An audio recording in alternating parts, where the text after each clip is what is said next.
Hello and good evening everyone. Last time पे बेटा हमने थर्मोडायनामिक्स का फर्स्ट लॉ ख़त्म कर लिया था। आज हम लोग थर्मोकेमिस्ट्री शुरू कर रहे हैं, उसका सिर्फ फर्स्ट पार्ट देखेंगे जिसमें हम बेसिक हीट इन्वॉल्व इन केमिकल रिएक्शंस देखेंगे। जैसे कि थर्मोकेमिस्ट्री है, थर्मोकेमिस्ट्री मीन्स यही होता है कि heat involve in a chemical reaction.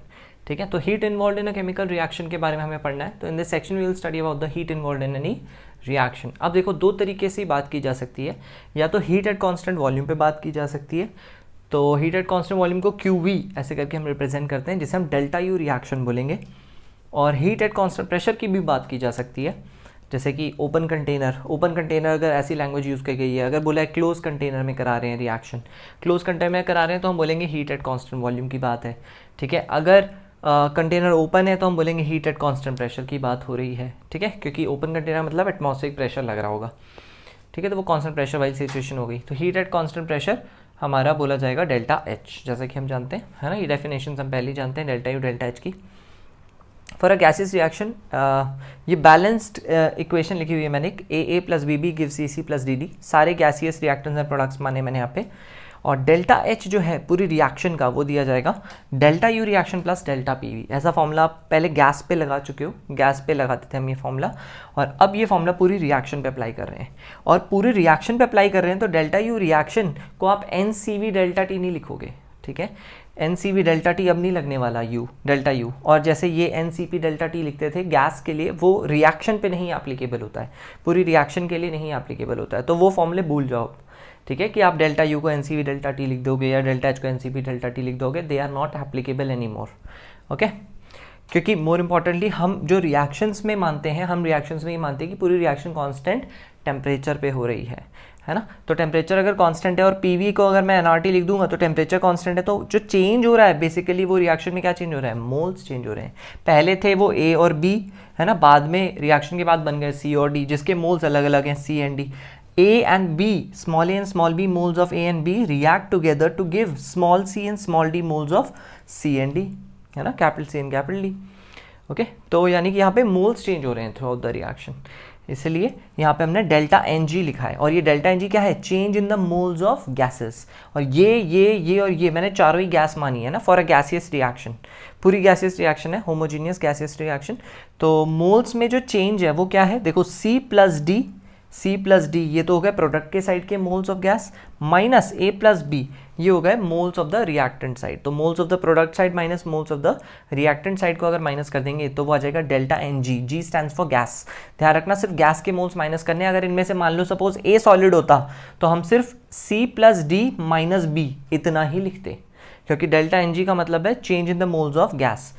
ठीक है, अगर इनमें से कोई ना कोई गैस है तो हम ये फॉर्मूला लगा सकते हैं। और हाँ, ये मानना पड़ेगा कि वो आइडियल गैस है। अगर आइडियल गैस नहीं होगा तो again PV goes to nRT कैसे लगाओगे, है ना। तो this formula is only valid if one of the reactants, at least one of the reactants is gas and that too an ideal gas. ठीक है, सिर्फ तभी ये फॉर्मूला एप्लीकेबल है। ओके, अगर मान लो आइडियल गैस नहीं होती, है ना, या फिर गैस ही नहीं होती, मान लो कोई भी पूरी रिएक्शन में, क्योंकि ऐसी रिएक्शंस भी है जिसमें गैस ही नहीं होती है ना। वाटर को हम अगर मेल्ट करते हैं, आइस को मेल्ट करके वाटर बनाएं या वाटर को वेपराइज करें, वेपराइज करने में तो चलो गैस आ जाएगी, लेकिन अगर वाटर को मतलब आइस को अगर मेल्ट करके वाटर में कन्वर्ट करें तो हमें कोई भी गैस नहीं मिलेगी। और अगर गैस नहीं है तो ऑब्वियसली बात है डेल्टा NG/RT लगाने का कोई सेंस नहीं रह जाता। तो हमें इसी फॉर्मूले से काम चलाना पड़ेगा। ये एक तरीके से एक यूनिवर्सल फॉर्मूला है। तो आइए देखते हैं यूनिवर्सल फॉर्मूला को कैसे यूज करेंगे। डेल्टा H रिएक्शन को लिख दिया मैंने delta U reaction plus delta PV। ठीक है, डेल्टा PV, देखो ये वाला फॉर्मूला यूनिवर्सल फॉर्मूला है। ठीक है, इसी को मॉडिफाई करके हम depending on the situation use कर सकते हैं। ठीक है, अब देखो, अगर किसी भी रिएक्शन में, अब तो मैंने PV को nRT तो लिखा नहीं है कि मैं पर्टिकुलरली आइडियल गैस के लिए लगा पाऊँ, तो अब जो रिएक्शंस मैं लिखे ये इन जनरल वाले फॉर्मूले हैं, ये सारे जनरल फॉर्मूले हैं। कि अगर मान लो प्रेशर कांस्टेंट दिया रिएक्शन के दौरान, है ना, जैसे कि बोल दिया ओपन कंटेनर में करा रहे हैं रिएक्शन। ओपन कंटेनर का मतलब है प्रेशर कांस्टेंट है कितना, एटमॉस्फेरिक प्रेशर। तो प्रेशर कांस्टेंट है, वॉल्यूम ऑब्वियसली नॉट कांस्टेंट है, क्योंकि मोल्स चेंज होंगे तो वॉल्यूम चेंज होएगा। ठीक है, अच्छा, इफ वॉल्यूम वॉल्यूम चेंज होएगा तो आप क्या करोगे, वॉल्यूम चेंज कैसे निकालोगे, volume of the products minus volume of the reactants. ठीक है, और प्रेशर, एटमॉस्फेरिक प्रेशर अगर ओपन कंटेनर बोला है तो इस तरीके से आप P डेल्टा V सॉल्व कर सकते हो। ठीक है, दूसरा रिएक्शन है कि अगर वॉल्यूम ऑफ कंटेनर फिक्स है तो डेल्टा यू रिएक्शन को लिखेंगे V plus we delta P, है ना। ये वाली सिचुएशंस थोड़ी कम ही मिलेंगी आपको देखने को, ज़्यादातर कांस्टेंट प्रेशर वाली सिचुएशंस ही मिलती हैं, बट स्टिल फॉर्मूला मालूम होना चाहिए जस्ट इन केस अगर ज़रूरत पड़ जाए। उसके बाद डेल्टा यू अगर दोनों ही वेरिएबल है मान लो, है ना, ये तो volume constant pressure not constant के लिए होगा, दोनों वेरिएबल है तो जैसे मैथ्स में आप जानते हो कि पार्शियली डिफरेंशिएट करते हैं P delta we plus we delta P, ठीक है। तो ये तो मैथमेटिकल पॉइंट ऑफ व्यू से हो गया, डिफरेंशियल पॉइंट ऑफ व्यू से, but numerical solving point of view से आपको इसकी जरूरत पड़ेगी कि अगर डेल्टा पी वी है तो आप अगर दोनों चीज़ें बदल रही हैं तो आप लिख दोगे P two V two final वाला minus P one V one initial वाला, ठीक है। अगर दोनों चेंज हो रहे हैं तो न्यूमेरिकल पॉइंट ऑफ व्यू से आपको ये वाला फॉर्मूला काम आएगा। ओके, तो इसमें सबसे ज़्यादा काम आने वाले फॉर्मूले जो हैं उनको मैं बबल कर देता हूँ। सबसे ज़्यादा काम आएगा आपको ये वाला फॉर्मूला, ठीक है। सबसे ज़्यादा आपको ये वाला फॉर्मूला काम आएगा, ठीक है, फॉलोड बाय दिस।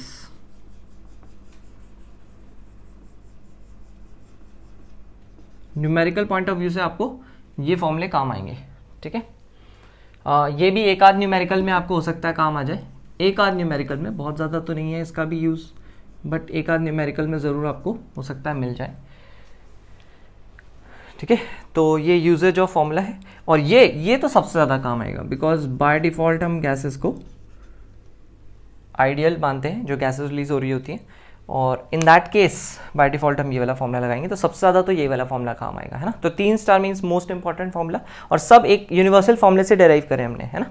3 स्टार वाला फॉर्मूला भी, 2 स्टार वाला भी, वो भी एक जनरल फॉर्मूले से डेराइव करा है, ये मानते हुए कि नॉर्मली रिएक्शंस को हम कांस्टेंट प्रेशर पे लेते हैं, तो उस हिसाब से मैंने उस फॉर्मूले को थोड़ी तवज्जो दी है, ठीक है। नॉर्मली हम ऐसे ही बोलते हैं कि reactions are carried out at constant temperature as well as pressure, ठीक है। बट टेम्परेचर के लिए तो चलो हम मान लेंगे, टेम्परेचर के लिए तो कांस्टेंट टेम्परेचर माना जाता है, बट प्रेशर के लिए इट्स नॉट ऑलवेज कंफर्म्ड, इसीलिए मैं हमेशा के लिए यही फॉर्मूला नहीं बोल रहा हूँ, इसलिए मैंने इसके ऑल्टरनेट फॉर्मूले भी बता दिए जस्ट इन केस काम आ जाए, है ना।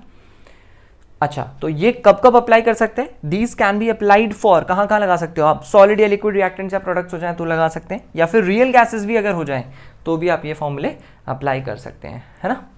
आइडियल गैसेस में तो खैर मॉडिफाइड वर्जन ये वाला काम आ जाएगा, आइडियल गैसेस में आप ये वाला लगा लोगे, बाकी सबके लिए आप वो वाला लगा लोगे, ठीक है। तो ये 3-4 फॉर्मूले हैं जो इस सेक्शन में आपको काम आएंगे और न्यूमेरिकल सॉल्व करने में हेल्प करेंगे। ओके, हाँ तो बच्चों देखते हैं अगला सवाल।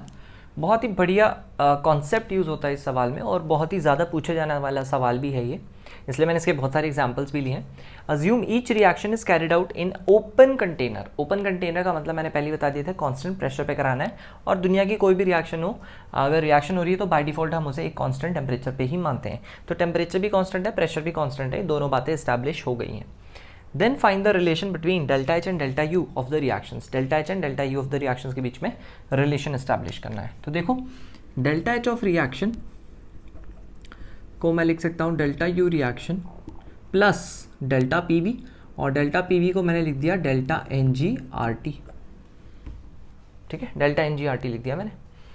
अच्छा, यानी कि delta H reaction minus delta U reaction, इसकी वैल्यू आ रही है delta N g R T. देखो आर पॉजिटिव है, टी पॉजिटिव है, डेल्टा एन जी का साइन डिसाइड करेगा, है ना, कि इनके बीच में क्या रिलेशन है। तो हम बोल सकते हैं if delta N g is positive means, if delta N g is positive तो इसका मतलब वो टर्म पॉजिटिव है, इसका मतलब delta H reaction will be greater than delta U reaction.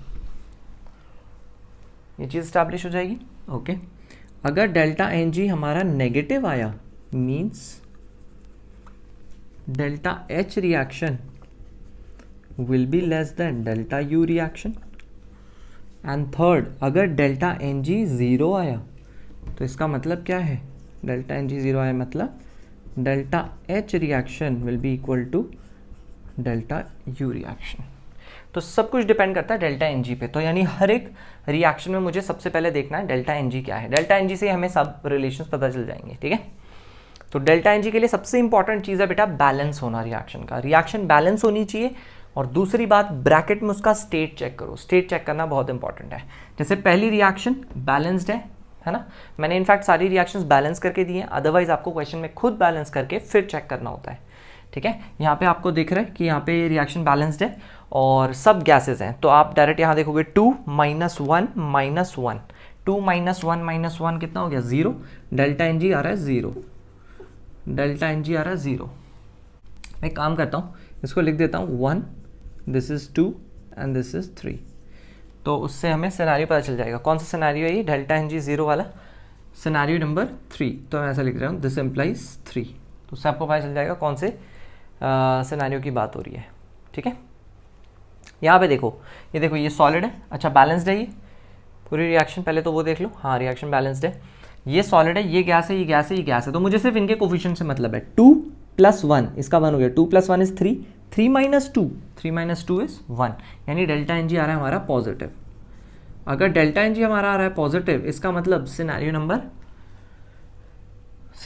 1, scenario number 1 में क्या था, delta H reaction will be greater than delta U reaction, तो ये रिलेशन आ जाएगा इस वाले केस में। ठीक है, ऐसे ही अगला वाला ट्राई करें, गैस गैस गैस सारी बैलेंस्ड है, कोफिशिएंट 1 + 1, 2 - 1 यानी 1, इसका मतलब डेल्टा एन जी यहाँ पे भी पॉजिटिव है, और डेल्टा एन जी अगर पॉजिटिव है तो सिनेरियो नंबर कौन सा हो जाएगा, अगेन 1, मतलब delta H reaction will be greater than delta U reaction. ठीक है, अगली वाली रिएक्शन देखते हैं, ये भी बैलेंस्ड है इसमें, लेकिन अगर आप माइनस करोगे तो 2 - 2 इज 0 एंड -1 है ना, तो प्रोडक्ट्स माइनस रिएक्टेंट के जो भी बैलेंस्ड कोफिशिएंट्स हैं उनको माइनस करना रहता है, लिखवाते हैं starting C + D - A + B है ना, तो A + B is 3 and this is 2, तो 2 - 3 इज -1, यानी डेल्टा एन जी हो गया नेगेटिव।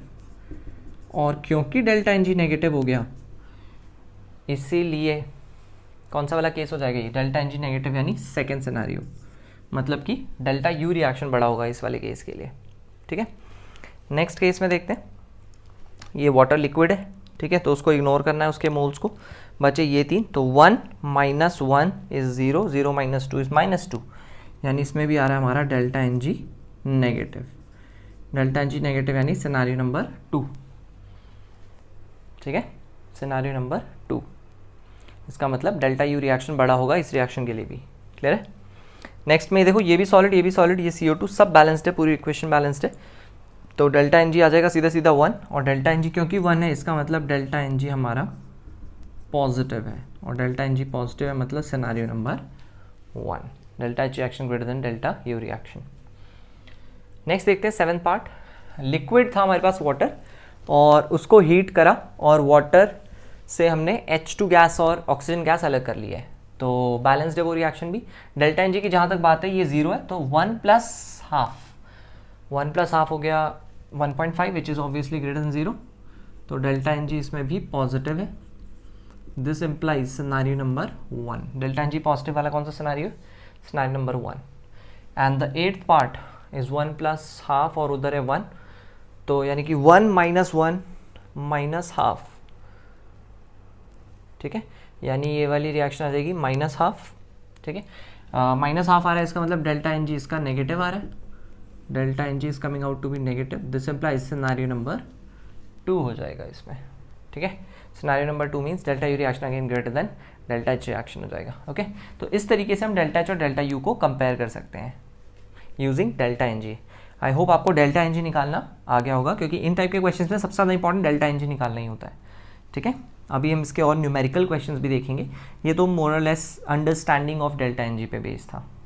देखते हैं क्वेश्चन नंबर 2। क्वेश्चन नंबर 2 में अगेन हमें एक रिएक्शन दी गई है, ऑलरेडी बैलेंस करके दी गई है। अच्छा, ऑलरेडी बैलेंस करके देना रिएक्शन ज़रूरी है, बिकॉज आप बैलेंसिंग कोफिशिएंट्स कुछ भी कर सकते हो। लाइक मैंने यहाँ पे 5 3 4 रखा है, अगर मैं इसे पूरी इक्वेशन को 2 से मल्टीप्लाई कर दूँ तो बैलेंसिंग कोफिशिएंट्स बदल जाएंगे, है ना, बैलेंसिंग कोफिशिएंट बदल जाएंगे तो डेल्टा एन जी की वैल्यू बदल जाएगी। ठीक है, और अगर डेल्टा एन जी की वैल्यू बदल गई तो फॉर्मूला में जब आप पुट करोगे तो वो वैल्यू भी तो अलग आएगी, तो इसीलिए हमेशा रिएक्शन ऑलरेडी बैलेंस करके दी गई होगी आपको। ठीक है, जब भी आपसे delta H minus delta E पूछा जाएगा तो। ठीक है, तो जैसे ये ऑलरेडी बैलेंस करके रिएक्शन दी गई है हमें, और हमें बस डेल्टा एन जी चेक करना है।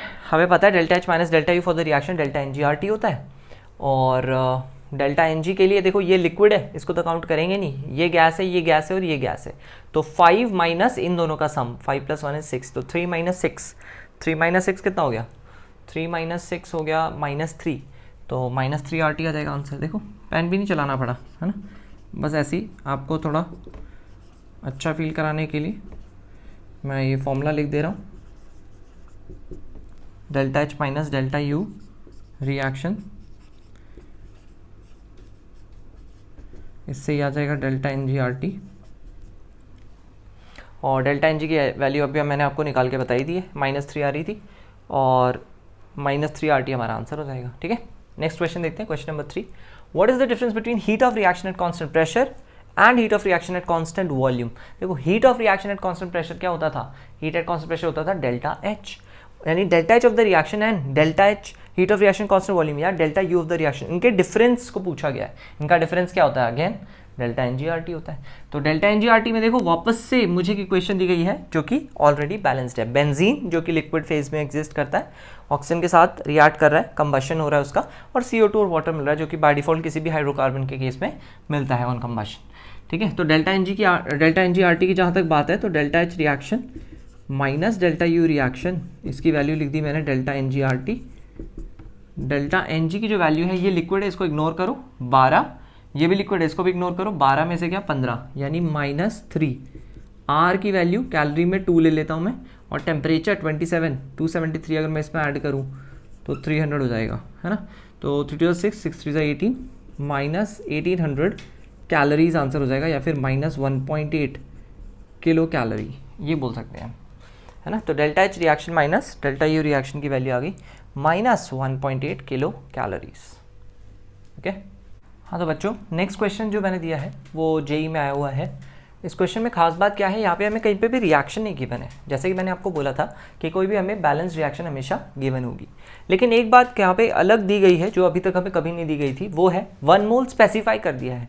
1 mole of C6H6 liquid, 1 mole of benzene liquid जो है उसका कंबशन हो रहा है। तो बस इसी से हमें पता चल जाता है कि उसके कोफिशिएंट को हमें 1 रखते हुए पूरी रिएक्शन को बैलेंस करना है, और कुछ नहीं कर सकते आप।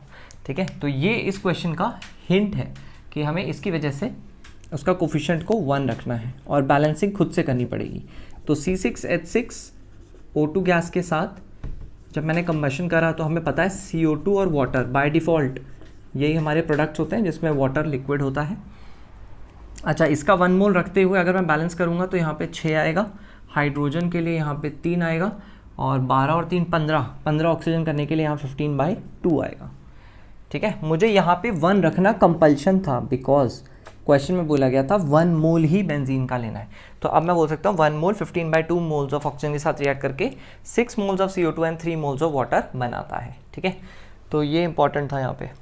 बाकी तो वो सिंपल ही है, the heat of reaction constant pressure दे रखा है, यानी डेल्टा H दे रखा है, और डेल्टा U पूछा है, heat of reaction constant volume पूछा है। तो delta H reaction is equals to delta U reaction plus again delta NGRT लगाएंगे, सेम डेल्टा U रिएक्शन पूछा गया, डेल्टा H रिएक्शन की वैल्यू है -700, कितनी दी गई है 80.9। अच्छा, ये किलो कैलोरी में है ना, ध्यान रखना।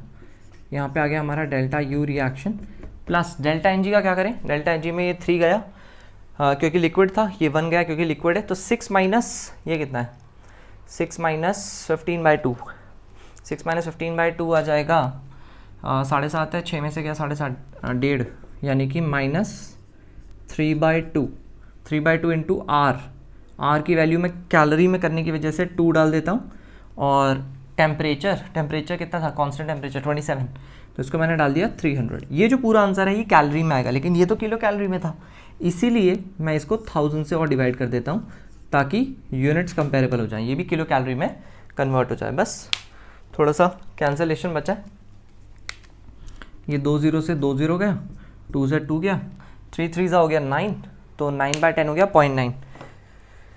तो 0.9 मुझे इसमें ऐड करना है, तो 0.9 अगर मैं इसमें ऐड करूँगा तो मेरा डेल्टा U रिएक्शन पता है कितना हो जाएगा, -780 किलो कैलोरी, इतना हो जाएगा मेरा delta U for the reaction.